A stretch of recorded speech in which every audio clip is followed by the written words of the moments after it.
So guys, I did a thing. I did a bad thing. So recently I had the opportunity of either buying a new pair of curtains for my flat, which I've needed for like the last year, or a new watch. And I did the very responsible thing of buying what I didn't need, which was the new watch.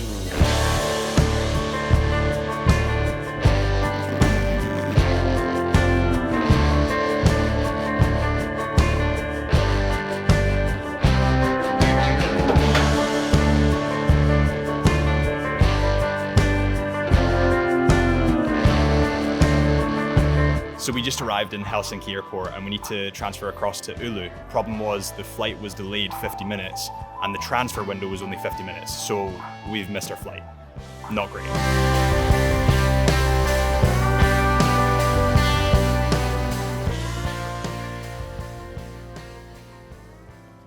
Right, that has us finally landed in Finland. We're staring near a place called Oulu, or Oulu, I'm not really sure how to pronounce it.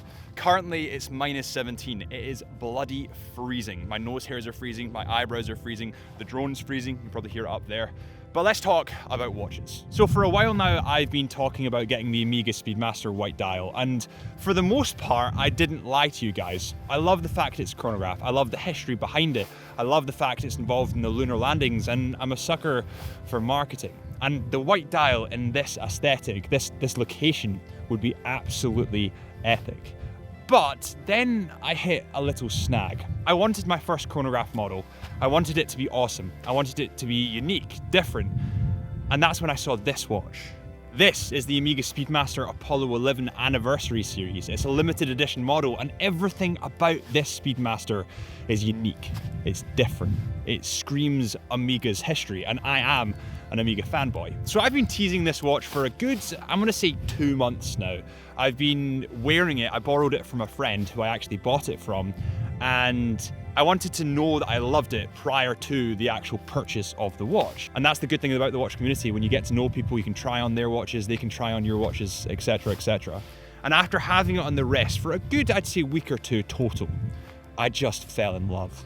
So we had to move a little bit because there's this kind of thick mist that rolled in, this thick frozen mist, but I found a perfect spot on the top of a hill surrounded by all these beautiful snowy trees. Firstly, we're going to cover the specs of this watch and why I love the specs of this watch, and then we're going to go into why I actually got this watch in the first place and why I didn't stick to the white Speedy. So the case diameter on this watch we've all seen before from the Speedy. It comes in at 42 millimeters in diameter. It does look that little bit bigger because of the chrono functionality. You've got some pushers on the right hand side. I'd say it wears a little bit bigger, but that's nothing out of the ordinary. We've all seen it from the Speedmaster. Now the interesting thing about this specific model is it's actually 0.01 millimeters thinner than the white Speedy. So technically it is that little bit thinner, even though it has that domed sapphire crystal glass. It actually comes in at 13.1 millimeters in thickness instead of the 13.2 of the white Speedy. So that spec, although it seems small, when it comes to luxury, the small things make a massive difference.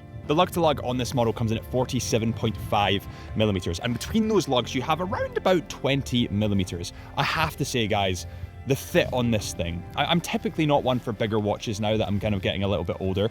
There seems to be this thing that happens in the watch industry where people get smaller as they get older, but I love the way this thing sits and feels on the wrist. The sapphire crystal glass on this model is of course domed. Now, you do have the option when you're buying a Speedmaster of Hesalite and sapphire crystal. Hesalite's what they used in the original lunar landings. It doesn't shatter, and because it doesn't shatter, it wouldn't pose a risk to the astronauts because it wouldn't puncture a hole in the suit. So if you want to stick closer to the original, you go for Hesalite. But if you want the functionality, you probably go for sapphire because it is that little bit harder and more durable. Now this has anti-reflective coating on both sides, meaning you don't miss any of that gorgeous dial, and we're going to talk about the dial soon because the details are just to die for. It also has a water resistance of 50 meters. So you're not going to take this watch diving. I mean, it does have gold on it, but it's nice to know that it can do it. When I say it can do it, I mean, I wouldn't take it diving per se, but you can definitely swim with it or take it in the shower. It's functional. So the case and the bracelet on this watch are definitely that little bit more dressy, but I know that I'll move on to this in a second when I'm kind of justifying my purchase here, but I kind of feel like that's what I needed. I mean, I have the sports OMEGA Seamaster, I have the Tudor Black Bay, I have the field watch in the Hamilton khaki field. I wanted another dress watch. And also I wanted to diversify a little bit. I mean, I've got tons of stainless steel watches, but I don't have any with those precious metals being gold, titanium, maybe platinum on them. This one has moonshine gold. So the bezel on this watch is made from 18 karat moonshine gold, giving it that dressier feel. Now, moonshine gold is exclusive to Omega, and it has more of a paler hue than traditional gold. It also has a higher resistance to the fading of color and luster over time. So if you have a gold watch, 18 karat gold watch, normal gold watch, it will lose some of that luster over time, but this, it won't. Now, moonshine gold is actually quite unique because it actually includes silver, copper, and palladium for color and the stability of the alloy. So I want to show you a little bit of this beautiful, harsh landscape. I feel like dress watches get put into a box and nobody wears them out, even though they can do it. And this OMEGA Speedmaster certainly can do it.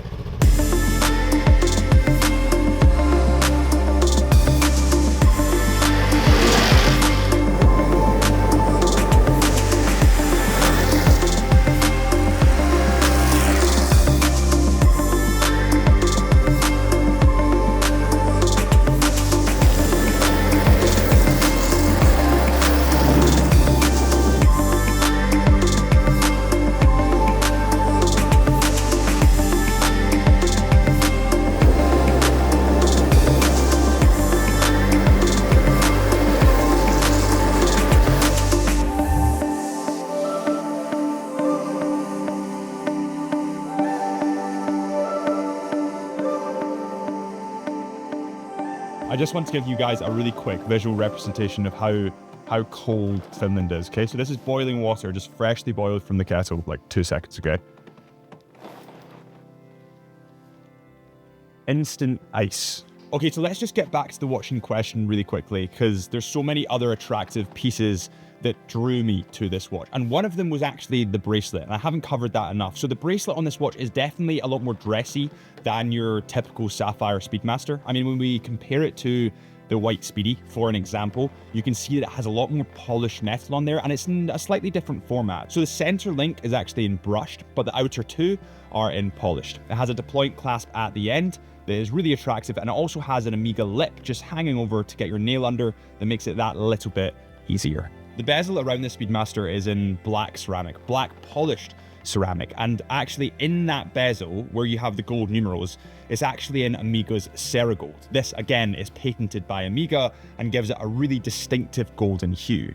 Diving into the dial on this watch, and this is part of the reason that I was so attracted to this watch in the first place. There's so many special features that relate directly to OMEGA's history that this watch kind of carries through the generations, which is really, really cool.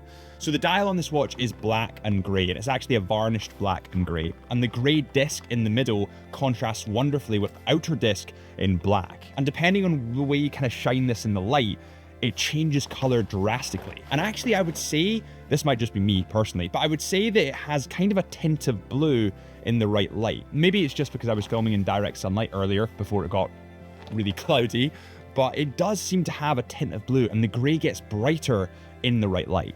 The hour markers and the indices and hands and pretty much everything on this dial are in moonshine gold, 18 karat moonshine gold. They're coated in that, apart from the central chronograph hand. That is actually PVD coated in that moonshine gold.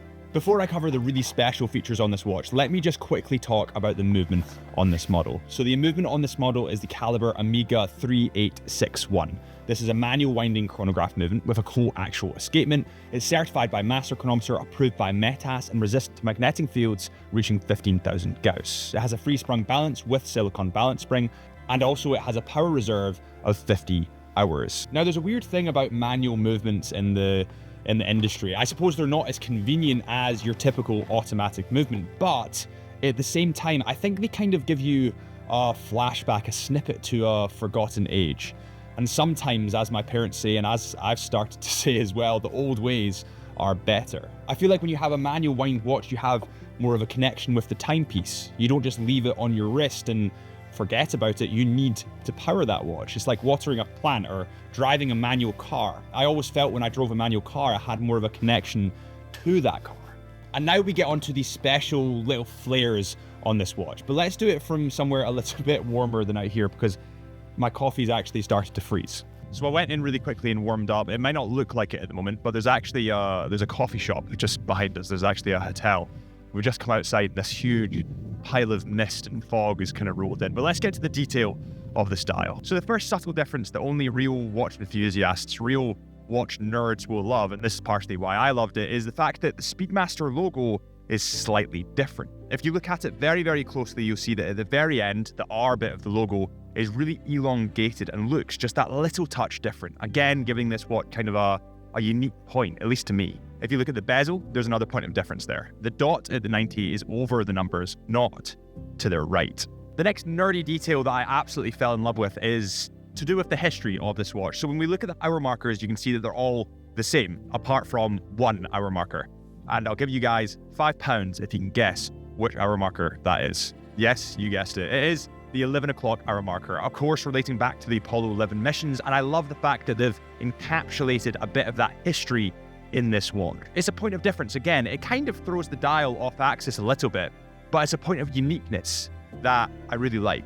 And now for my personal favourite. On the left-hand side, in the subdial, you can actually see a gold engraving of the man himself, Buzz Aldrin, that wore the OMEGA Speedmaster to the moon. You know, the thing about the Speedmaster is despite being that little bit more dressy now, because not everyone is going to the moon, it can still do it. I mean, we're in Finland. It's minus 20 today, probably. We've seen lows of about minus 27, and this watch has held its end. Bargain. And the last beautiful spec, in fact, there's quite a lot of them in terms of the limited edition specs, but this is the last one that really attracted me to this watch. When you flip around, you can actually see that famous footprint of Buzz Aldrin when he landed on the moon and stepped on the moon. And then, around that, you can see the text. That's one small step for man and one giant leap for mankind. This watch is packed full of history. It has everything that a Speedmaster should. It is, yes, that little bit more dressy, but the Speedmaster, as we found out here, can do it. It really can do it. And although they are that little bit more dressy now, I know for a fact that they can withstand the elements. I often say that watches are about the memories that you attach to them, and I feel like dress watches, for some reason, a lot of people limit their wear and don't attach as many memories because they're a little bit nervous to wear them. But I think they should be worn not just for dressy occasions. They should be enjoyed like watches genuinely should. You know, it's the small moments in life that truly make a difference. They're the moments that we remember. And this watch is packed full of those moments. As I've said in tons of other videos, it's not always just about the watch. It's about where that watch can take you.